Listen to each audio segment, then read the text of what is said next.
The Gift by Isabel Sendao. Illustrated by Durga Bernard.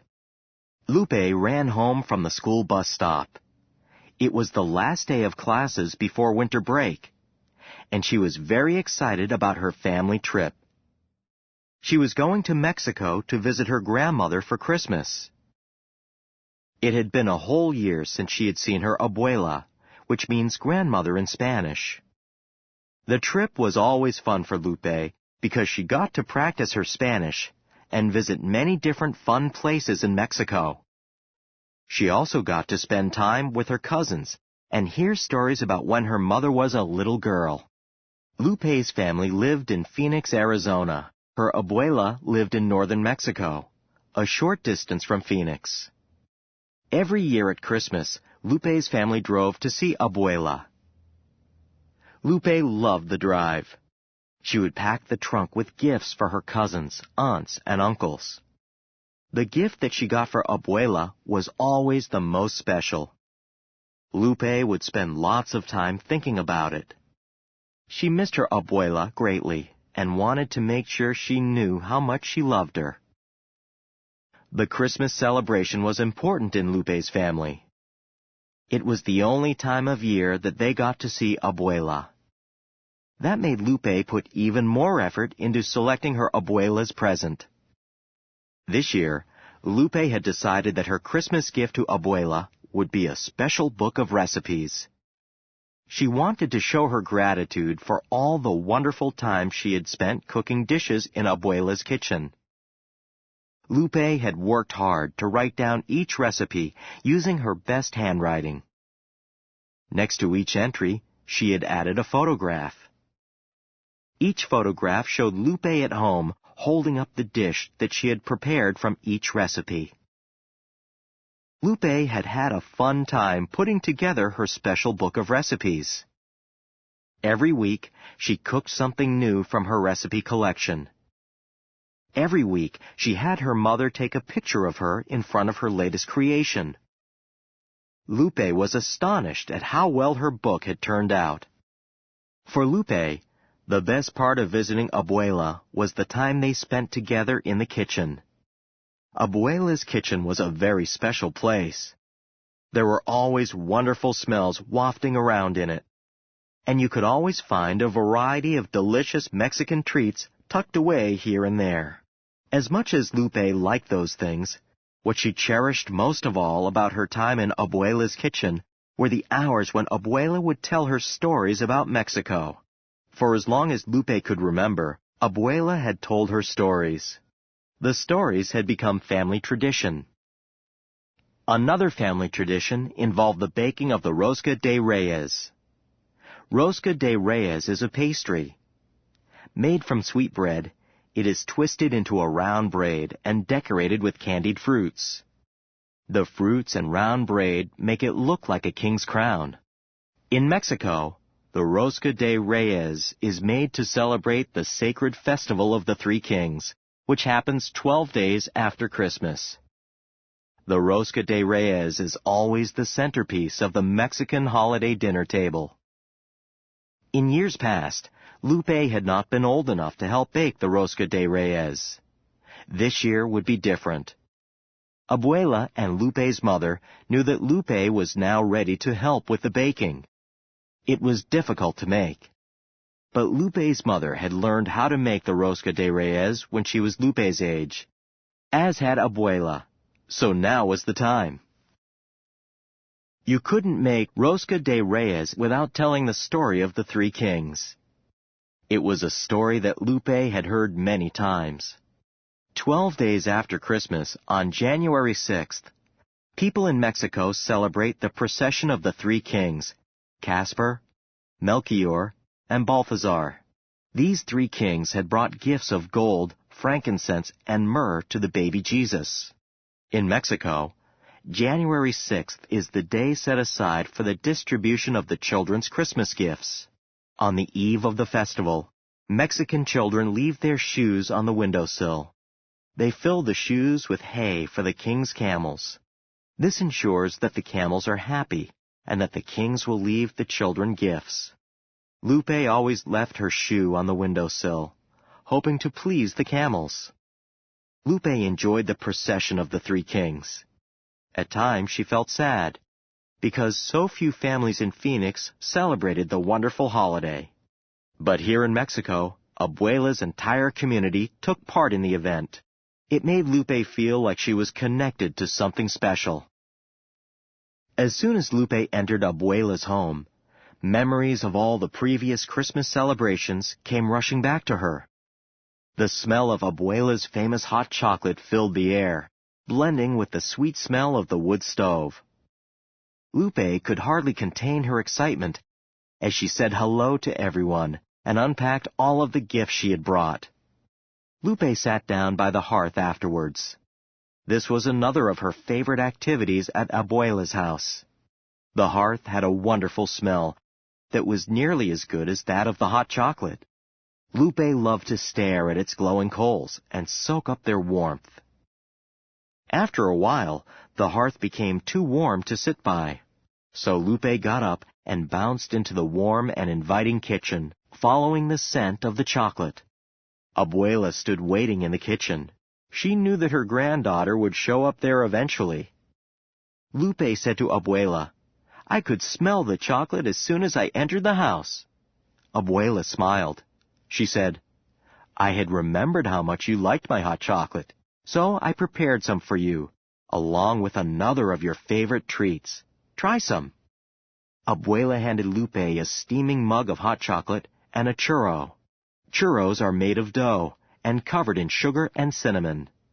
They had a crispy, crunchy taste that Lupe found irresistible. And dunking them in Abuela's hot chocolate only made them better. Lupe finished her treat. Soon after, Abuela asked Lupe to go with her to the market. They needed to pick up ingredients for the Rosca de Reyes. Lupe lost no time in getting ready. She told her mother that she was going out and grabbed her notebook along with Abuela's basket. Lupe always carried her little notebook around when she was cooking with Abuela. She took notes to make sure that she didn't miss anything. Lupe wrote down exactly which ingredients were used and in what amounts. She even wrote down where she bought everything. That way, she could go shopping on her own someday at Abuela's market. The outdoor market was buzzing with activity. It seemed as if everyone in town was there. There were brightly colored Christmas decorations everywhere. Here and there stood equally colorful displays advertising the different foods. Phoenix had nothing that could compare to the market. Because of this, Lupe was sad whenever the shopping was done. Lupe loved to wander up and down the market's aisles, smelling the wonderful scents of the fruits, spices, fish, breads, and meats. Best of all, Lupe could try out her Spanish with the vendors. Lupe's Spanish was already good, but she knew she could always use more practice. Lupe and Abuela made their way to the fruit and nut stand. There, Abuela picked out the candied fruit she needed for the Rosca de Reyes. Lupe could never get enough of the fruit's amazing colors. Many of them shimmered with a thick coating of sugar. Lupe couldn't wait to try them all. Abuela took out her purse to pay. As she did, the fruit vendor said, "Remember to get the baby Jesus. I recommend the bakery down the street." Lupe didn't understand what he meant. Abuela explained that a small figure of the baby Jesus is usually baked into the Rosca de Reyes. Whoever finds the figure in their piece has to host the next holiday party. It works like a lottery, Abuela described. Everyone at the dinner table gets very excited about it. It adds more fun to the tradition. Abuela visited the bakery on the way home. There she bought 2 of the baby Jesus figures. Lupe placed them into the basket. Then she slipped her hands into Abuela's for the walk back to her house. Abuela and Lupe made one last stop on the way home to buy spices. Lupe felt like she was carrying around a basket full of treasures. She couldn't wait to start cooking. The next morning, Abuela and Lupe got to work right away on baking the Rosca de Reyes. Abuela read the ingredients out loud. Lupe carefully wrote them down in her notebook. Then she measured them out and put them into the bowl. Later on, Lupe's mother joined them to help prepare the rest of the meal. While they were cooking together, Lupe's mother talked about what it was like when Abuela had taught her how to bake rosca de reyes. Then Abuela told the story of how her mother had taught her how to bake rosca de reyes. Hearing these stories made Lupe feel special. She saw how she was connected to a tradition that stretched back way beyond Abuela. Abuela's and her mother's stories made it sound like the family had been baking rosca de reyes since the beginning of time. While they cooked, the rest of the family sat around in the living room, catching up on what they had been doing over the past year. Now and then, Lupe's cousins would visit the kitchen to chat with her. At times, they could be a little wild, but at Christmas, they made sure to be on their best behavior. Lupe loved to see her family so happy together. She felt proud that she was old enough to share responsibility for making the family meal. Lupe's mother finished making the rest of the meal and helped serve the dinner with Lupe and Abuela. Lupe listened to the adults' conversation while she ate. They talked about the differences between life in Mexico and life in the United States. Lupe knew it was difficult to have the family living in two different countries, but she knew that they handled it as best they could. The family finished eating dinner. At last it was time for dessert. Lupe helped bring all kinds of sweets out to the table. Lupe's mother had prepared her famous flan, a rich and dense egg custard. Her aunt had prepared arroz con leche, a type of rice pudding. There was more of the steaming hot chocolate and cinnamon-covered churros. Finally, Lupe carried in the rosca de reyes. It looked beautiful. Its golden brown crust was sprinkled in sugar and covered in clusters of candied fruits. Lupe had worked hard on the pastry. Everyone at the table gave her compliments on how well she had done baking it. Lupe beamed. Abuela made sure that each person took a generous slice. Lupe's mother found the baby Jesus in her piece. That meant she would have the honor of hosting the next holiday party. Everyone congratulated Lupe's mother for her good luck. The family sat around the dinner table talking for a while after dessert. Then they moved over to the living room to exchange Christmas gifts. Soon it was Lupe's turn to run and get Abuela her gift. Suddenly shy, Lupe presented Abuela with the recipe book that she had made. Everyone fell silent as Lupe explained how she made it, describing all the different notes she had to take down in her notebook in order to get the recipes just right. Lupe also talked about how much she enjoyed Abuela's storytelling and cooking. Abuela's wrinkled face broke into a big smile. She held Lupe close as she leafed through the pages, showing everyone the photos. In each one, Abuela could see that Lupe had worked hard to get the recipes prepared exactly right. "What a beautiful book," Abuela said, "and what a wonderful way to remember our recipes. Now if you'll just wait a minute, I have a gift for you." Abuela excused herself and disappeared into her bedroom. She returned a few moments later, holding a very big and very old-looking book in her hands. Abuela explained that it was the greatest gift she ever received. It was a family scrapbook that Lupe's great-great-grandmother had started when she was a little girl. She had passed it down to Abuela when she thought the time was right. Now Abuela was passing it down to Lupe. Abuela opened the book and started turning the pages, showing them to the family as she went. They saw old yellowed wedding invitations and photographs from past holiday parties. Lupe noticed her own birth announcement and a picture of her on the first day of kindergarten. At the very back of the book, there was a carefully drawn family tree that went back for many generations. Abuela closed the book and held it out to Lupe. Looking seriously into her granddaughter's eyes, she said, "This book is yours now, but it comes with an important responsibility. Now you're in charge of keeping our traditions alive. My gift to you will become your gift to the rest of the family as you record our history for years to come."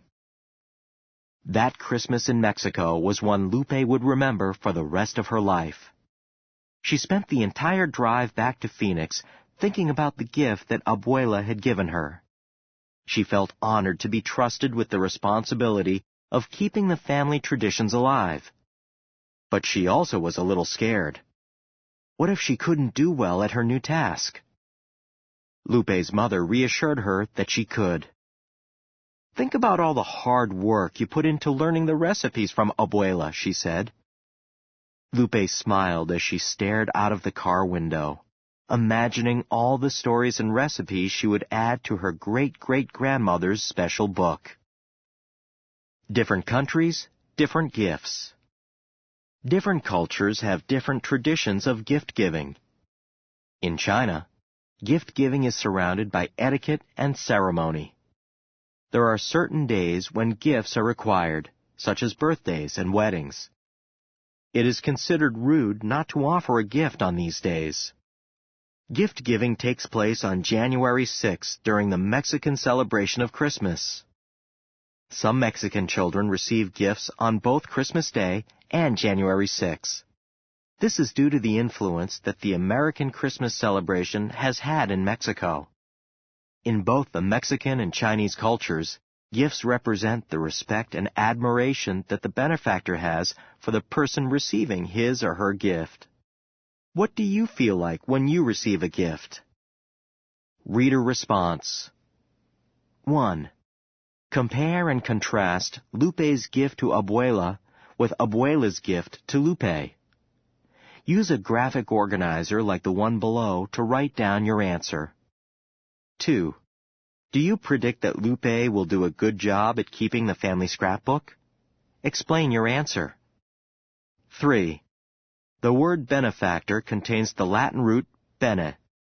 Can you think of any other words that have this root? What do you think the root means? 4. Imagine you were Lupe.